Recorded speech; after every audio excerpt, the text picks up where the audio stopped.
আসসালামু আলাইকুম রহমতুল্লাহি ওবারাকাতুহ। গিয়াসউদ্দিন এগ্রো ফার্মের পক্ষ থেকে আপনাকে জানাই শুভেচ্ছা ও অভিনন্দন।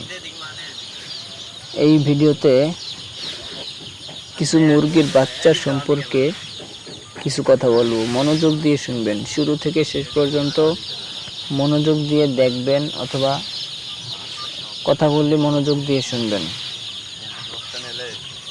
যারা মুরগি লালন পালন করেন বা ঠিকমতো গুঁড়া করতে পারেন না, ঠিকমতো লাইটিং দিতে পারেন না, কিভাবে খাবার দিবেন সেটা পারেন না, কিভাবে পানি দিবেন, কিভাবে ঔষধ কতটুকু পরিমাণে দিবেন সেইটাও জানেন না, এই ভিডিওতে দেখতে পারবেন। শুরু থেকে শেষ পর্যন্ত দেখবেন মনোযোগ দিয়ে, তাহলে কিছু বুঝতে পারবেন। এক নম্বরে হচ্ছে আপনি আপনার যতটুকু মুরগির খাদ্য দরকার সেতটুকু খাদ্য আপনাকে দিতে হবে। 2 নম্বরে আপনাকে পানি ঠিকমতো দিতে হবে, ঔষধ পরিমাণ মতো আপনাকে দিতে হবে।